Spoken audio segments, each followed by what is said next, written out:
This is the penultimate episode of the fall of Rome, and the end is in sight for the Western Roman Empire. And not because of the huge invasions of the Huns in the 440s and early 450s, which the brilliant commander Flavius Aetius somehow managed to beat back. Although the Huns had been devastating and had started this whole chain of events off in the first place, it wasn't them who delivered the body blow to the Roman Empire. And it wasn't the sackers of Rome either, the Visigothic supergroup which had wrecked Thrace and Italy before actually helping the Romans recover Spain and fight the Huns. The real moment of reckoning, the moment the empire was left hanging by a thread, came from the Vandals. And they would deliver such terrible wounds to the Western Roman Empire that while it limped on for a few decades yet, it never recovered. It's no wonder their name has gone down in history as a euphemism for devastation and wanton destruction. Welcome to the Vandals and the loss of North Africa. To start with, we need to go back in time from where we left the Huns in our last episode. Back in 417, Constantius had subdued and then unleashed the Visigoths onto the Vandals and Alans in Spain. The Alans were almost entirely annihilated, and one branch of the Vandals was completely wiped out. The survivors were now hemmed into Galicia in northwest Spain, along with the Suevi. But the death of both Constantius and the Emperor Honorius by 423 led to political chaos and Roman civil war for more than a decade. The Roman resurgence was over, and the golden age which had seemed about to dawn was already now a distant memory. This was the deciding moment. While the knives came out in Rome, the Vandals and Alans decided now was the right time to strike out. In 425, they streamed out of the mountains of Galicia, stretched their legs, and ran amok. Things quickly spiralled out of control, and the Romans were losing their grip on Spain once again. But the Vandals knew from bitter experience that once a new Roman commander had established himself in Italy, they would become public enemy number one. They'd had a taste of what the Visigoths could do when they were Roman allies, and they didn't much fancy another major Roman action against them. They had always been in the empire by force of arms, and there really was nowhere to run if things went bad. At this point, it was life or death for the Vandals. So, in 428, a new leader rose to the Vandal kingship, Gaiseric. And he quickly decided that he would do what Alaric had wanted to do after sacking Rome back in 410. Take North Africa. It made enormous sense. Gaiseric could get there relatively easily from southern Spain. It was hugely wealthy, rich in agriculture, and most importantly, was more easily defendable than Spain, given that the Romans would have to assemble a fleet to get there. So, Gaiseric moved every single one of his 80,000 followers to Morocco, spending a month running a ferry operation across the Straits of Gibraltar. By June 429, the Vandals were in Roman Africa. They now spent a full year walking 2,000 kilometres east along the African Mediterranean coast. But once they arrived, they fell on the pleasant and undisturbed Roman provinces with vicious glee. The Catholic bishop, Victor of Vita, gave colour to the scene.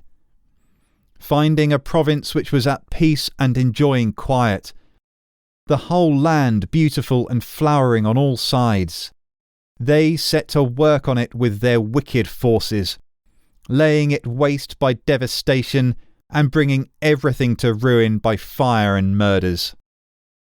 They did not even spare the fruit-bearing orchards, and they raged with great cruelty, unchanging and relentless. the Roman governor of Africa, Boniface, rushed together his available forces and marched out to meet them. But sadly for him, of the 31 regiments he had available, only 4 were top-grade Roman field army units.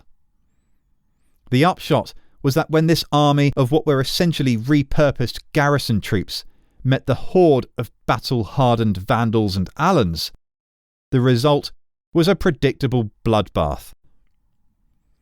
With nothing left to stop him, Gaiseric besieged the major city of Hippo Regius and sent his forces far and wide, where they ransacked the richest provinces of the West Roman world, Numidia, Proconsularis and Byzacena. In one fell swoop, Gaiseric had throttled the lifeblood of the empire. The revenues and grain shipments from North Africa were utterly critical to Rome's survival, especially given the crippling effects that repeated invasions, pillaging and occupation had had on Italy, Gaul and Spain since 406. It's no exaggeration to say that the sword of Damocles now hung directly over the heart of Rome. Gaiseric knew it, and so did the Western generalissimo, Aetius. Aetius we met in our last episode, and he had risen to the position of effective ruler of the Roman West in the political chaos following the death of Constantius. He was a remarkable and brilliant commander who had spent the 420s fighting successful campaigns against rebellious Visigoths, invading Franks and infighting Romans. But now, with no troops left in Africa and forces tied up everywhere else, he had no choice but to make a hasty peace with Gaiseric, which he did in 435. The Vandals were allowed to stay just to the west of the richest provinces around Carthage. But the real problem was that there were so many other issues facing the West at this time. Visigoths, Franks, Alemanni, Suevi, all on the loose in Gaul and Spain.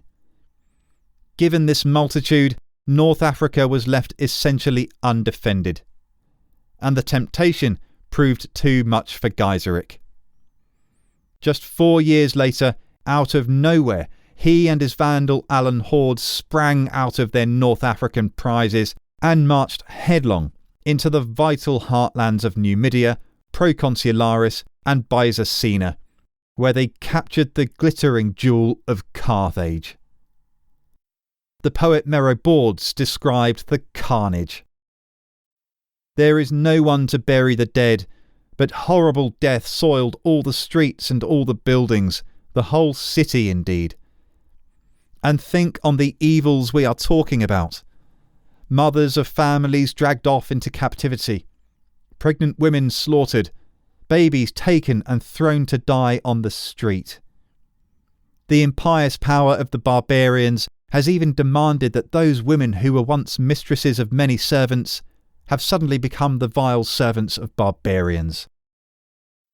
Every day there comes to our ears the cries of those who have lost in this assault a husband or a father. No other single act could have done more to harm the Western Roman Empire. The lost grain shipments to Rome alone would do untold damage. Rome was at this time the largest city on earth, and famine loomed large. To say nothing of the revenue surplus the region provided, which was essential to keeping the army paid and equipped to continue the fight against the omnipresent invaders everywhere. Just imagine Aetius's face when he heard. How his heart must have sunk. But there was no time to waste on self-pity, and Aetius wasn't the sort anyway. He sprang into action, and in a remarkably short time for the ancient world, by early 441, he had gathered an armada of 1,100 ships from both halves of the Roman Empire, representing several tens of thousands of men, together with horses, artillery and supplies. The Eastern Roman contingent was so large that it had 5 commanders appointed to it. They rendezvoused on the island of Sicily and prepared for one of the largest seaborne operations of the entire Roman world ever. When the sailing season began at the end of March, vengeance would surely be theirs. North Africa would be retaken, and the Vandals annihilated. Fate, though, wasn't kind to the Romans. Suddenly, a new threat erupted that simply couldn't wait. Merobords gives us a clue in an epic piece of writing. He gives us an image of the Roman goddess of war, Bellona, speaking to her ally and Greek equivalent, Enyo. I will call forth nations situated far away in the north. I will jumble peoples together. I will break the treaties of kingdoms, and the noble courts will be thrown into confusion by my tempests. Force savage crowds into war, and bring forth Scythian quivers. Hordes of bowmen from Scythia and the north could only mean one thing: the Huns. Just as the armada was about to set sail for the Vandals, the Huns had swarmed over the Eastern Empire's northern frontier and begun laying waste to everything in sight. All the troops of the East and West Roman empires were urgently recalled, and the masterstroke that would have returned North Africa to the fold was abandoned. Aetius and the Western Roman Empire would have to cope as best they could. But they didn't cope well, and the loss of North Africa caused a financial, political, social and military crisis. There just wasn't enough money or food to go around for everything that was needed, and Aetius expended pretty much the last of its resources beating off Attila the Hun's titanic invasions of the West in 451. Despite his almost Herculean brilliance, Aetius was now fighting the tide. Join us next time for our last episode of this series, where the Eastern Roman Empire of the 460s, now free of Hunnic raids, flexed its muscles across the Mediterranean Sea. Not willing to let its brothers and sisters in the West fade and fail, it spent £100,000 of gold putting together another massive armada and combined it with armies from Illyria, Egypt and the West itself. This vast force was then pointed straight at Vandal Africa in a final, decisive, do-or-die bid to resurrect the ailing West. Find out what happened in the final episode of The Fall of Rome. Thanks for listening. See you then.